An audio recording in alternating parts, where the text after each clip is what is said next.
Welcome, everyone. My name is Teri Bybee, and I am the founder of Women Who Risk. And I inspire, challenge, and empower women to let go of self-doubt, imposter syndrome, and perfectionism so that they can then take joyful risks to cope with challenges and create extraordinary outcomes. And today I have Zandra Baheyadeen with me. She is someone that I actually met through Facebook and has shown herself to be an amazing entrepreneur and businesswoman. And what really drew me to her, that made me want to include her in the Women Leaders interview series, was the way she used that life experience and then chose to uplift people with just great words of wisdom that she shares through Facebook. So Zandra, welcome so much. Welcome and thank you so much for coming today. And if you want to just do a quick introduction about yourself, a little bit more information, please do so. Thank you for having me, Teri. I'm Zandra Baheyadeen. I own business. My business is ZanCan, personal assistant and concierge service. I've been in business 14 years, it'll be 15 years in March of 2025. I started during a recession and somehow I survived the pandemic like so many others. So very grateful. Married for 19 years to Murad Baheyadeen. We have 4 children. Together we have 2, and we are just, we live here, and I'm an entrepreneur where he has that bug. I didn't have that bug. So when I started this business, I lost my job when I was 5 months pregnant. And he just kept telling people, oh, Zane can do. He told me to take my severance and just stay home. And when I was off, he had rental properties, and I would find myself meeting um, his tenants for different rent money, water services, internet. And so when that happened, I decided, still, it didn't come to me at the time because I'm still pregnant. And once I had the baby, stayed home for a while. That wasn't my calling. And went back to work, and I lost every job that I had within a year of being there because they would close during the recession. And so he kept telling people ZanCan. And so that's why my business is ZanCan. I So it's a love little it. bit about me. I'm going to adjust my screen just a little bit. All right. So that's amazing. And just from my perspective, doors were closing to help funnel you in the right direction, right? Yes. I totally believe in that divine plan that can Yes. come into play, which can be Yes. very, very uncomfortable in the moment Yes. until you start seeing, oh, so that's why. Yes. And I had no idea even then it didn't come to me right away because as soon as I'd lose a job, I'd go back. And I had never been unemployed. So it was it was super scary for me. So I have 18 years in restaurant management and I went into retail management. And from that, I worked at Nautica at the Great Mall. They closed 11, actually a month shy of my year. Then I went to work at Aeropostale. Then I went to work at Maurice's. And it was like everywhere kept closing. And I was like, this is God trying to tell me something, apparently. And with my little baby, I'm at the post office here in Olathe. And I see people and they're very frustrated. And they're looking at their watch. And of course, they don't have a clock in the post office. And I was like, I bet you people would pay for this. And I didn't know what the service was called. I knew I was out running errands. And when I Googled, it came up personal assistant, personal concierge. And I called my cousin that was at law school at the time and said, hey, Dree, I got this idea. And she was like, what? I said, I'm going to be a personal concierge. And she was like, what? And then she said, what would the name of your business be? And I said, ZanCan. If you can't, ZanCan. And my tagline just flew out of my mouth. I So had good. no idea where that came from. And Mm. she said, well, come to my house and we'll, get you set up. And from there, just snowballed. It's like all the stars aligned. I had an accountant, I had an attorney.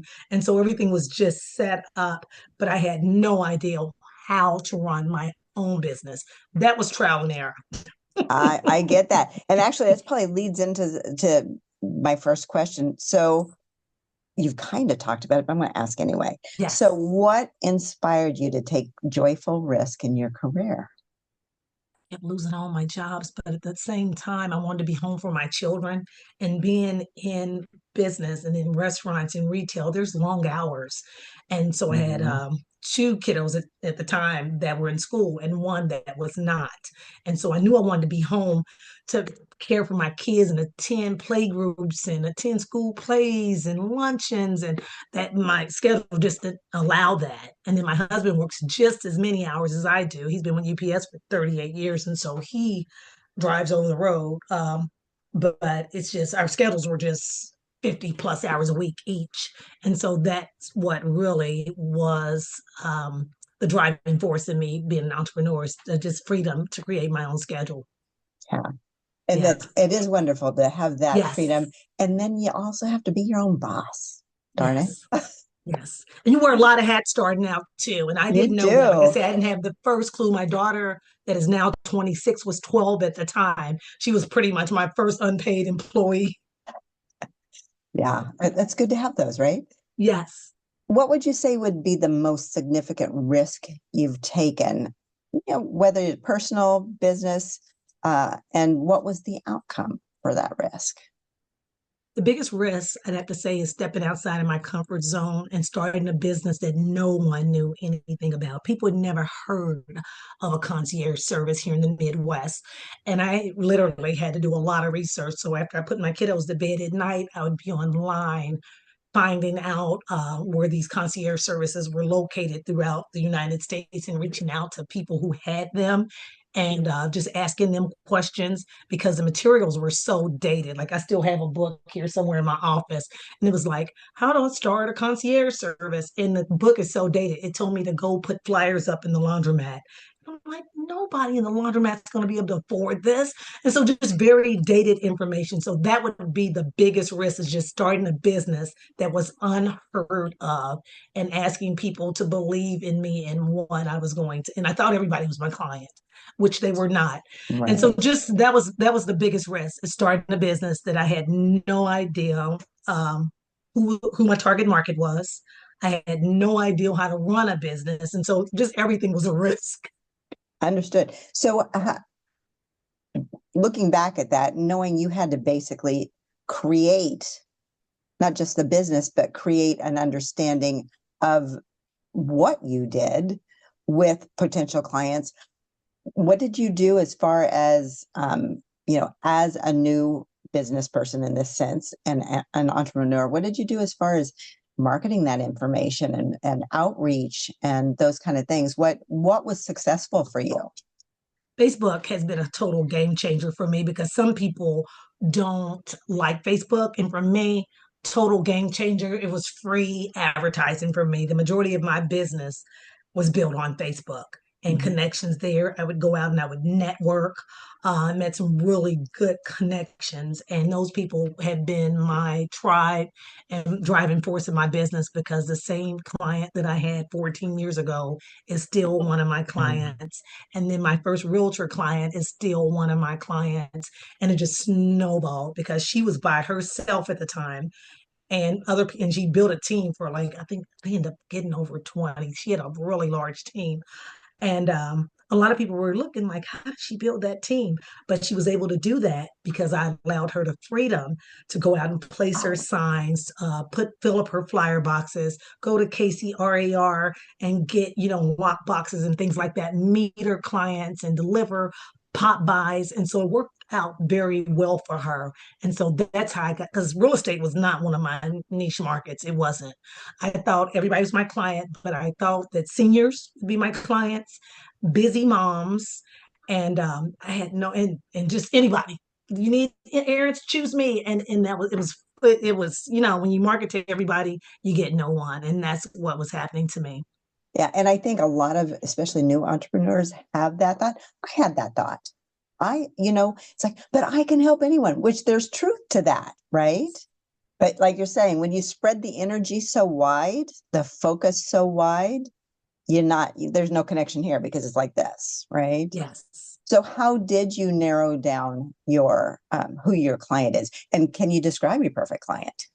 Yes, I actually end up after I did my research and things like that, I ended up going to SCORE. and a wonderful organization. And it was, I went to the location right there in JCCC. Wonderful, wonderful, wonderful. But once again, this was 2010. They were unfamiliar with how to help me. And so I Mm. went there and kind of got some information, but not a lot. And just continued to basically find mentors, which were in the industry. And one of them got arrested. So she had children here in Kansas City, but she lived in California. And she was my mentor and just really kind of gave me bits and pieces, but not giving away the farm into what I need to do. And everything else I learned through trial and error. And you Yeah. mentioned SCORE. So for those people that aren't familiar, what is that? That's the small business association that they basically go, they you can get a mentor, but they help you. They have programs. If you Google SCORE, I think it's score.org or something. I have their information here. I just went to an event a couple of weeks ago, but it's for small business owners or people that want to be inspiring entrepreneurs or business owners. They just a wealth of insight. They have mentors. They have seminars you can take online and in person. And if they don't know someone within the Kansas City area, a lot of times they're able to get other mentors in other cities and states to mentor you. I have a wonderful mentor right now, and she gets it, and it's been great. I've been working with her for almost a year, almost a year. So I'm back in SCORE because once again, having a really difficult time as my business has grown. I do so many things. I'm like, well, how can I make this more profitable, or how can I get into this arena? And then some doors just open, like with the real estate market. I went to a networking meeting at a real estate office, and that's how I met my first client. And the lady, I was her guest, said, hey, you just really need to connect with Tina. And I'll tell your name, Tina Bernine with Keller Williams is my angel. I love her.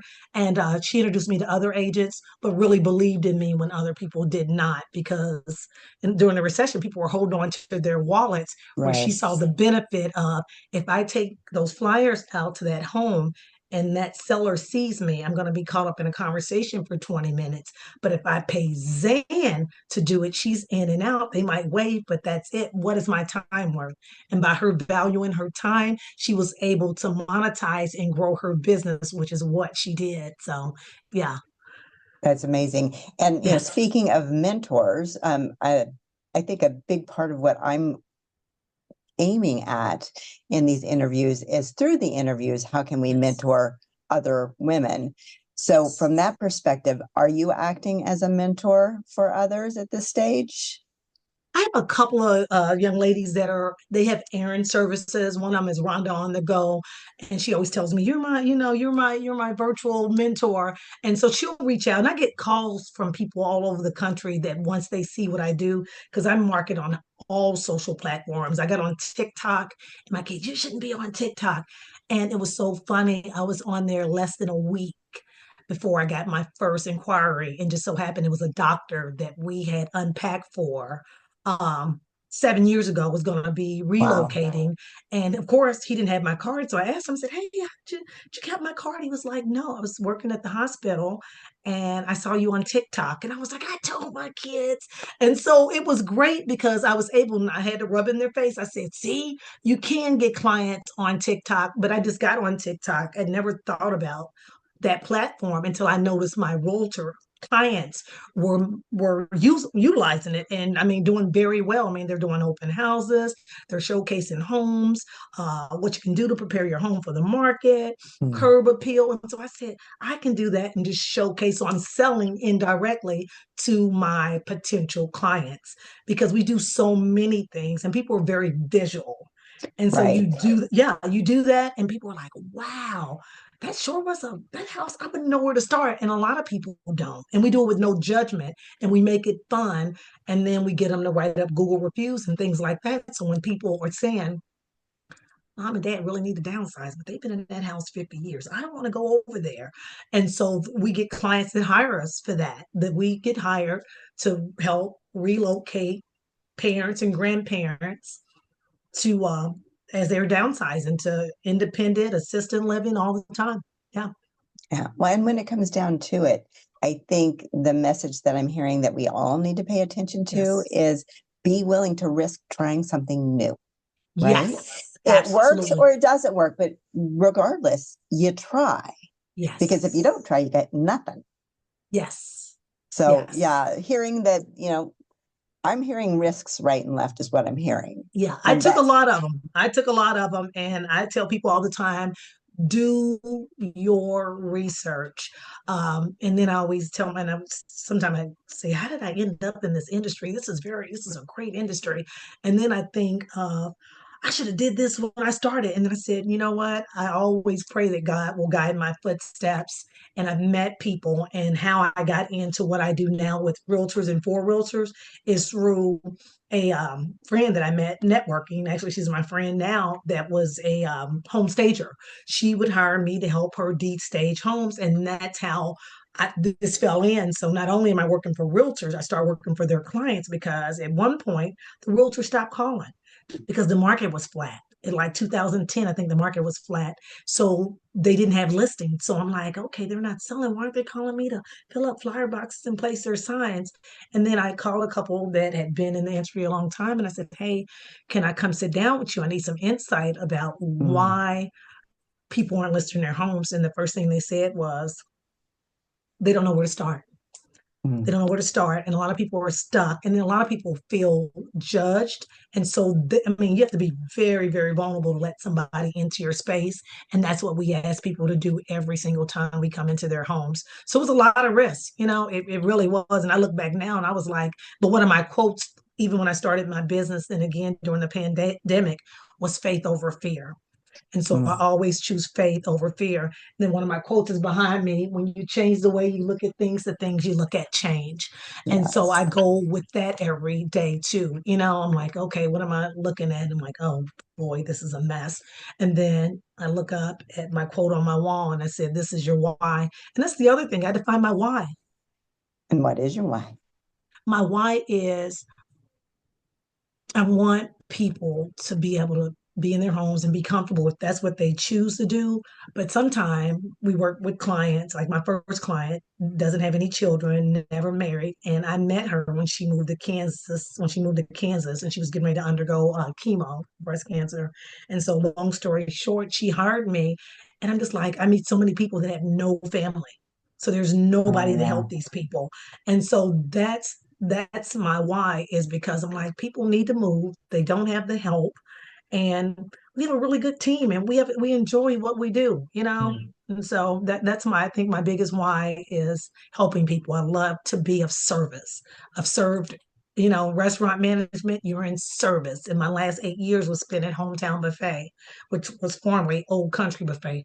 Lots of seniors, service. I was a service manager. So of service, that's what I've always done. And so that's what I've created within my own business, is being of service. Well, and it's wonderful to think about the fact that those that don't have support can get support.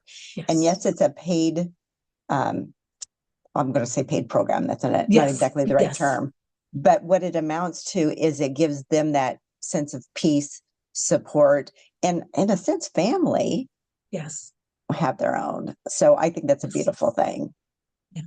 And I also wanted to comment on what you said about you asked for people's time to to check in and see. And I think that being curious Yes. is a strength for sure Yes. for business people and for entrepreneurs, Yes. because you have to understand your client base, you have to Yes. understand your industry, and nothing is static. So Yes. if you want to survive, you have to be able to change with the times. Yes. And you And have to it's continuously change. the only thing that's never changing is the fact there's always change, right? Yes. Yes. So yeah, I think that's you're dropping so many wonderful gold nuggets. I think that's another one is be Yeah. curious. Don't be Yes. afraid to ask questions. And if you get too stuck in your own rut of how you do things or who you think you're working with or what you think they need, you're going to Yes. shoot yourself in the foot for sure. Yes. And that's for feedback. I ask clients for feedback all the time, sometimes solicited and unsolicited, because some of these are seniors and they're going to tell you what they feel. regardless. But my first client, Marie Marley, is still my number one fan and my number one critic. And she tells me all the time as I started to expand, she said, whoever you hire better be as good as you. And I mean, she just had all these things that she told me. And I was like, she's one tough cookie. If I can work for her, I can work for anybody. And There she's you go. loosened up since then, but she was very type A because of Mm. what she did for a living. She had to be type A and very stern. And so she was a tough cookie, and she still is, but she's loosened up a little bit. But it really prepared me for the clientele that I deal with now, because my clients are busy, professional. Majority of them are women, some of them are men, but I'm gonna say 90% of my clientele are women. And so they value their time, they value their money and their resources, and they just want it done. A lot of times they won't even ask me how I'm going to get it done, because that's your problem, not mine. And so I appreciate Mm. her for making sure that I knew um, my value was one, value yourself and don't let people, get over on you. What you charge is what you charge. And so she just really taught me to be comfortable and just really built my confidence. But to know, not only if I charge this, I got to over deliver. And that's me. I always strive, and I want my team to strive to over deliver all the time. So exceptional service all the time. If we're paid this much, we need to give them this much. So if we're paid for 90%, we need to give them 110. And that's how we grow. That's how we've grown. And going back to social media, Facebook, I just market what it is that I do. So basically, I solve a problem. People have to move, people need errands, and people have hired me for things that you're like, they paid you for what? I get paid, people hire me to go purchase lottery tickets. Uh, out of state. I get paid to lottery tickets. People purchase things from online auction. People purchase things from IKEA that aren't in their state. They will pay me to go over to IKEA and then ship it to them. So just all kinds of things. Originally that's what I thought I would be doing. That was my bread and butter, running errands. And then you got Mhm. Instacart and you got Walmart and Hy-Vee and all these things. And so I'm glad that I was able, like you said, to change with the times, because Mhm. otherwise I'd be out of business. Yeah. Right, right. Flexibility. Flexibility is Yes. key. Now, Yes. you had mentioned this challenging client, but ended up being challenging in a good way, right? Oh, But yes. what Yes. do you do when you run across one of those that you figure out really isn't a good match for you? How do you handle that?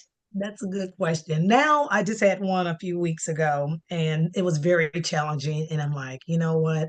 If I would have done my research, I probably wouldn't have taken her on as a client. It was one of the worst experience I had in my 14 years of business. That's how bad it was.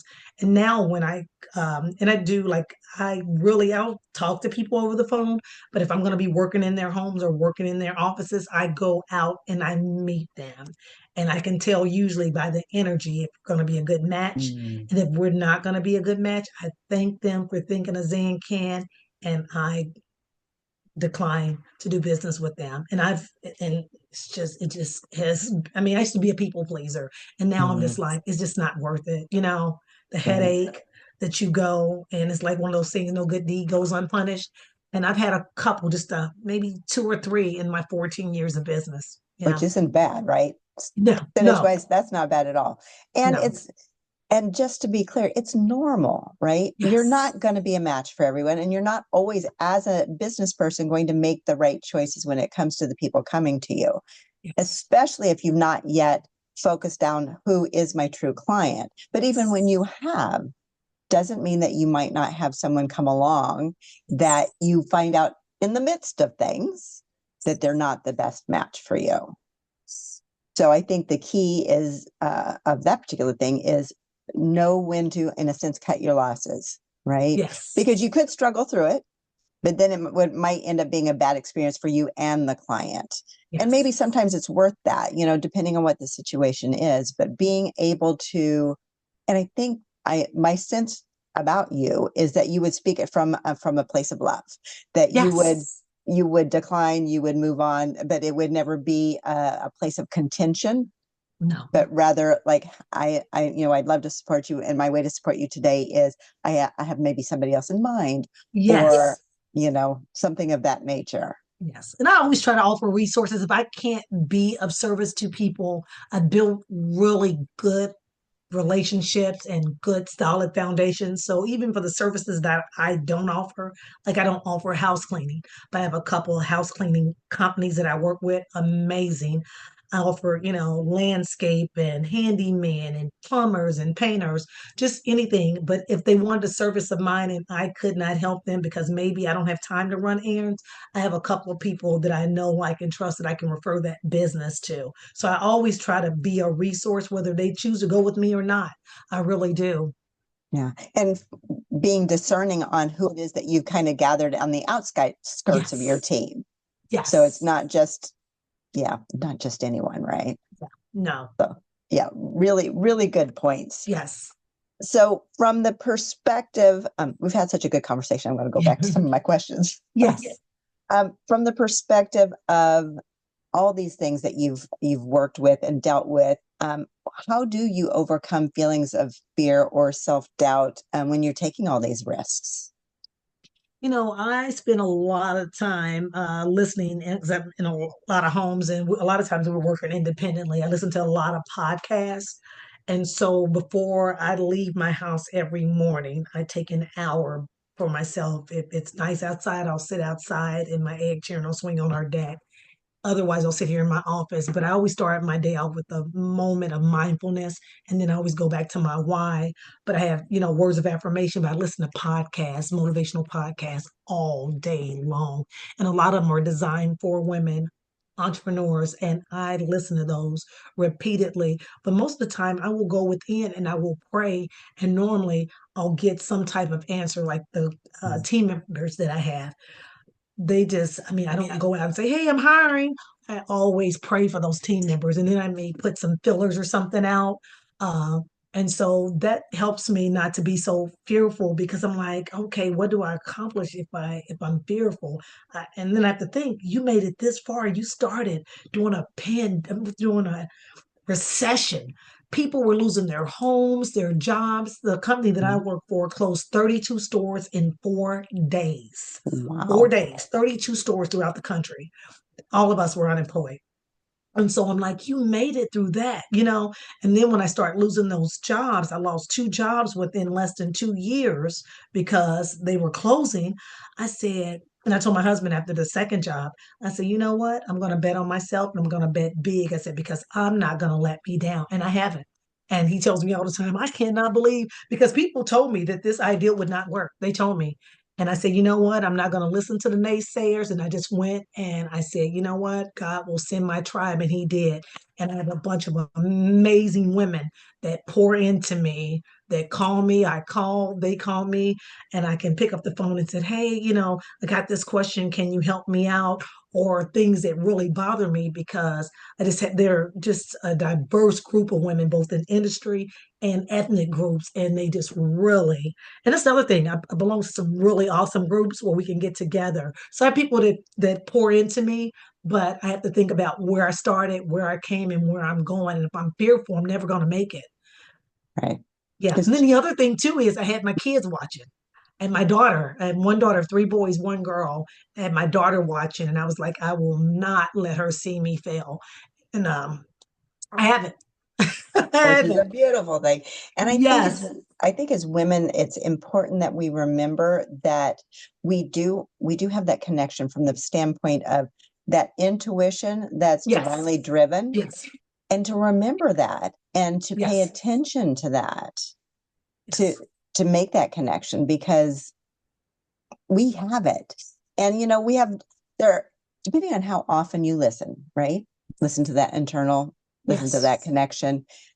You're just like any muscle, you build it up and then you get clearer and clearer answers when you Yes. put that question out. So it is important Yes. to pay attention to ourselves.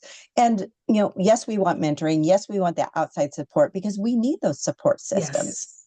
And as Yes. women, sometimes you have to go looking, but Yes. to also remember you've got that.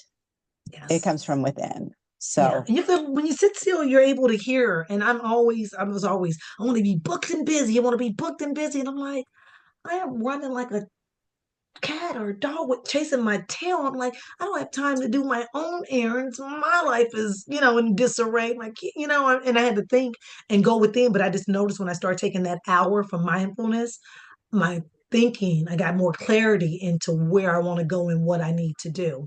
Yeah. Yeah. Asking yourself, right? Yes. Asking yourself. Yes. Well, and Yes. the other thing that you mentioned that I think is key as well, you said you listen to a lot of podcasts, motivational, and I'm assuming that you're learning from them as well. So that choose again, so that we're not static, that we don't get kind of stuck in a way of thinking or a way of doing, is to Yes. remember that our own growth is so important to growing our business. Yes. If we don't remember to do what we can to expand ourselves, which Yes. in a sense, that's what interviewing is for me, because I learn so much from the people that I talk to, Yes. as well as if I'm interviewed and the things that come up, it's like, oh, that's just so good to remember or so good to know. Yes. So I agree. remembering these resources that we have just by, in this case, being curious, because we had never met, but I thought, okay, this woman is just really an amazing woman. I need to know her better, and let me Yes. do it this way so I could share her with others. So, yeah, it's just remembering your own growth is just as important as the growing of your business, and maybe imperative. Yes. Yes. Because it starts within. It really does. Because when I started almost 15 years ago, I never thought I'd be doing what I'm doing now. Never in a million years. I only wanted to be responsible for myself. I did not want a team. I wanted to do everything myself because I wanted it done just so, because I was like, oh, what if Right. I send them there and they mess this up? And I'm like, you know what? You gotta kind of cut the cord and believe that people are capable and you are a leader and you want to develop other leaders. That's what you Yeah. want. You want people to go out and be able to be team leads and be able to do these other things. And that's going to allow your business to grow. And I have amazing people that work with me. My brother and I collaborated about 4 years ago. And so he does the moving portion of the services that I offer. And it's been great. It has been great. And never in a million years that I think I'd ever be working with any of my siblings. It's five of us total. So I have two younger or three younger, one older, and never, you couldn't have told me this, but to have my business, I only wanted to run an errand service. I just wanted to run errands. I didn't want to do anything else, just errands. And so now to see the magnitude of my business, and I'm just looking at my board, I'm looking at 2025, and I'm like, oh my goodness, you have such big goals. How are we going to achieve those? And you know what? I say, just like anything else, just a bit at a time. I think of three goals and then I measure those. And so I just start using the SMART goals, because Yeah. I'd just be running by the seat of my pants, because that's how my brain works, which allows me to thrive in business. But personally, it makes me struggle, because with my business, I have to be on and thinking quick, because a lot of times my clients want me to be the solution, not everything. I have to figure it out, because they don't want to, or they have no idea, because a lot of these people have lost their loved ones. Sometimes they're the last living member of their family. Mm. They have no idea where to start, how to finish, nothing. They don't know where to start, the middle, the end, anything. So I have to create a plan for everything and come up with resources when when I don't have the solution, I have to give them resources. And so that becomes very tiring. And so I say, you know what? You've got to have some personal goals, some business goals, Mm. and what are you going to do to pour into yourself every day? So I make sure I try to work out, I try to eat clean, but I have to take time for myself every single day for at least 1 hour. And I just started that like 6 months ago. Before, I just jump up, hit the floor, and I'm ready to go. And I'm like, you can't do that. Right. You got to fill the well. Yeah. Yeah. You have to, Mm. and I tell people you cannot pour from an empty glass. I have to fill my glass before I can Mm. pour into yours. And that's just where I'm at. Yeah. Yeah. And you talked about a board. I'm assuming that this is some kind of like a vision board or something of I what have you're a vision wanting to board do. behind me, but I have a big whiteboard because my business has grown so much. The calendar that my daughter gave me has like little squares. It was so full that I was forgetting things. And I had a Mm. million post-its on my desk. And so I have a big double-sided whiteboard, and I write everything in red that is 911, this has to be done now. Because otherwise, I mean, I'm just dropping the ball everywhere I go. And what I do is important because it's somebody's livelihood. And it can be really detrimental if you don't remember what you need to be doing and what time you need to be there. And so I had to figure out a way to organize myself because I'm organized when I go to my clients. But here it was just, yeah, a mess. Yeah. And when you are, especially for those that might be new in Yes. the business or entrepreneurs, we do think, number one, we do think we can do it all, and we might have to do it all in the beginning, Yes. but we may not be great at planning, or we may not be great at strategizing, or we may not be great at, filling the calendar and keeping track. Yes. So I think there's, a couple different things. You either have to find a system that works for you, because having systems doesn't mean they work if they're not the right system for you. Yes. But it also means maybe you pull in someone else that can carry that strength that may be more of a weakness for you. So it's, Yes. again, part of it's that curiosity, but part of it is looking at the bigger picture, right? Because you talked about planning your day, you talked about planning your own life, and then there's also the planning of the day-to-day business. But you are talking about looking at even the bigger picture. What's 2025 going to bring? Yes. So there's so many aspects to remember and to consider that, again, we need support systems. Yes. Support us in our day-to-day, support us in our thinking, support us in opening our eyes, perhaps to things we didn't even think of. There's just so much. Yes. And not to be scary, because it is a risk, right? It is a risk, but it's important, because when I started in the business world, seems like a millennium ago, but I knew nothing, and my business showed that, because even though I was really good at what I didn't know how to market. I didn't know how to outreach. I didn't know. I had a skill. I mean, Yes. it's more than one, but you know what I mean? I Yeah. had one Yeah. focus. Yes. But if you don't either have the mentor or the training, or, today is so much different because of the fact that we do have internet. We can go online. We can listen to podcasts. We can look at YouTube. There was none of that stuff when I Yes. started. Me either. So the fact that we have lots of opportunities out there, but again, you need to be discerning. What's the right thing for you, right? Yeah. Interesting things to think about. Yeah. Now, we're talking about a lot, right? We're talking about doing a lot. We're talking about a lot of responsibilities. So how do you balance all this risk taking, all these things that you do, personal and business? How do you balance that? I'm still learning, trial and error, because by nature, I am a workaholic. Mm. Been called that on several occasions. Even the day when I went and got my hair washed this morning, she says, "You've been here an hour and a half." She said, "Do you ever stop?" She said, "I've seen you either take a phone call or texting or responding to emails all day long." And that's me, and what I do. And had to think too. I said, you know what? I spent 20 plus years building somebody else's business. If I'm going to work this hard, it's definitely going to be for mine. And so I try to make sure that anytime somebody emails me or texts me, I try to respond in a timely manner. And sometimes I open them up and I don't go back to them. So I'm really trying hard to make sure that I'm being responsive to the potential clients I have, to my kiddos, because my daughter lives out of state. And so I try to be there for her if she needs something. She's got married a couple of weeks ago. And so she was having the bride meltdowns and whatnot. And so I try to do that. And then we still have two boys here at home, 20 and 16. And so still try to be mom to adult children and then run a business at the same time. So it's basically just putting systems in place and saying, you know what, Zan, you worked enough. I'm going to turn the phone off and we're going to go see a play, or we're going to go, we're going to go to a movie, or like tomorrow, I'm going to go out with a group of ladies and just have a good time.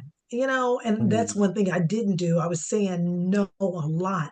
And I'm like, start saying yes. You need a break. You deserve a break. And I just noticed when I start taking more time for myself, my business life got better because now my glass is full. I'm able to pour into the glasses of others. And so it's been a big difference. That's beautiful. And it's Yeah. something important for everyone to remember because we Yes. do. I mean, I'm thinking about when my mom Yes. was, a maturing woman, Yes. she was mom still, right? But a maturing Yes. woman. Yes. And she went into the working world. Both parents worked. And, so many messages were, as a woman, you can have it all. But what we have to remember is we have to decide what piece of all we actually want that's worth our time. How do we balance it? And we can say no, or the opposite of like what you were saying, or yes to those things that are personal to me, instead of getting too focused one way or another. So it is that balance makes for a happier, healthier person. Yes, absolutely. I didn't take a vacation. I took my first vacation 3 years ago or 2 years ago. My first like week off, I'm taking a vacation. I turned 50 and I told my husband, and I was just sitting down here and it's New Year's Day and I do this vision party online with a group of ladies. And I said, I'm turning 50 in May. I'm not waking up in Kansas. And I got online and I booked two tickets and at a nice resort in Cancun. And we went for almost a week. And that was the first vacation that I've taken off from like just us and for more than 4 days. And then last year I did it again. I said, we're going to do it again. We're not going to go in May. We're going to go in June, which is a risk on itself. That is peak moving season. That is nuts. I'm on the beach and my daughter she answers my calls, so she intercepts all my calls. And she was like, sometimes she would text me and say, I don't know how to answer this, or I'm telling, them that you're gone for a week and they're acting like their life depends on it. She said, what do you want me to tell them? She said, and she's thinking to herself, my mom hasn't had time off in like 5 years. She deserves a break. She's not saying that, but she said, that's what I'm thinking when these people are calling.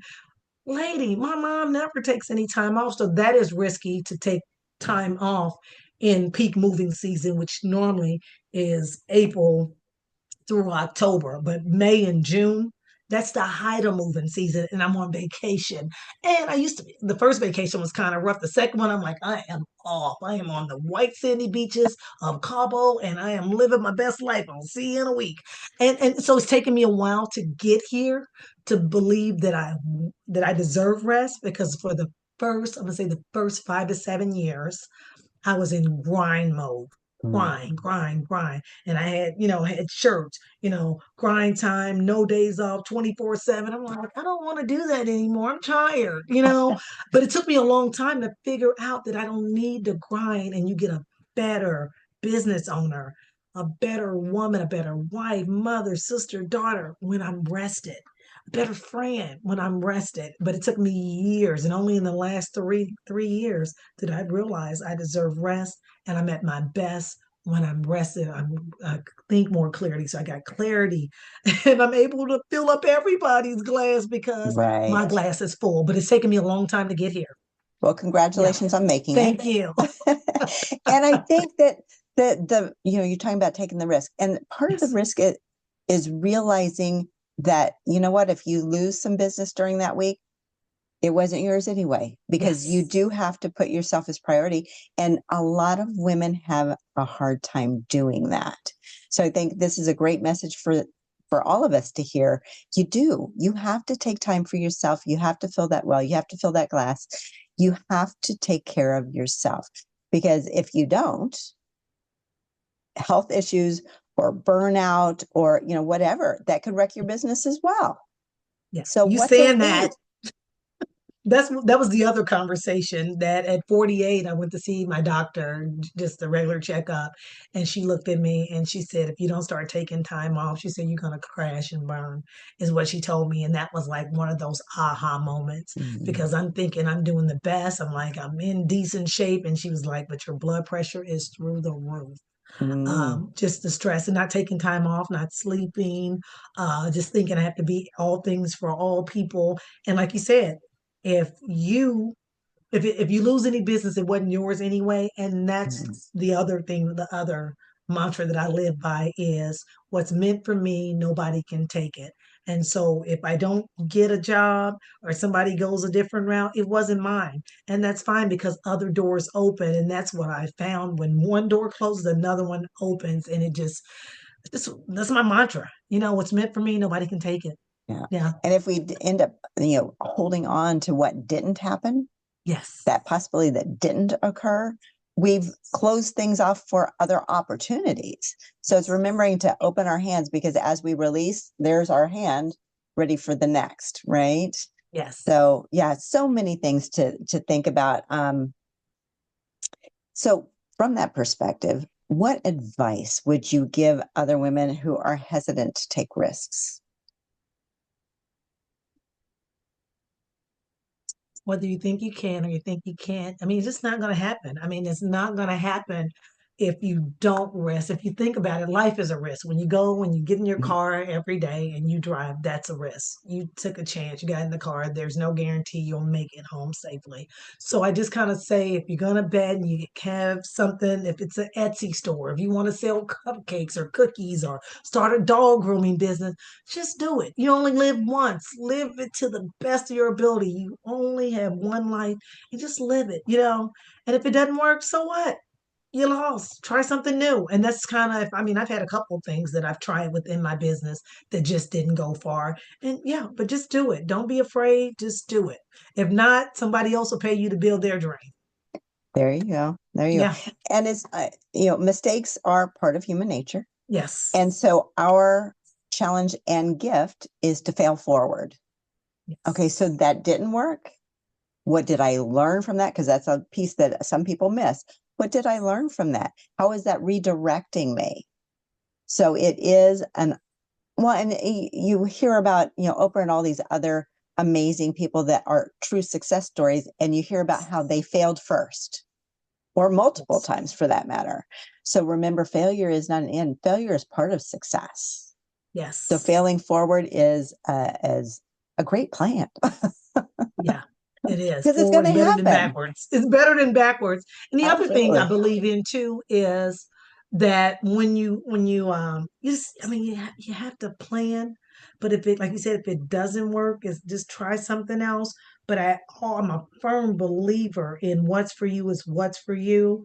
And I just get out here and I just try anyway. And sometimes, I mean, I implement new services and they're not a disaster, but I'm like, ooh, that didn't go as well as I wanted it to, but I'll try it again the next day. And then the other thing about mistakes, if you don't learn from those mistakes will present themselves again in some way, shape, or form. So I always say, what is this trying to teach me?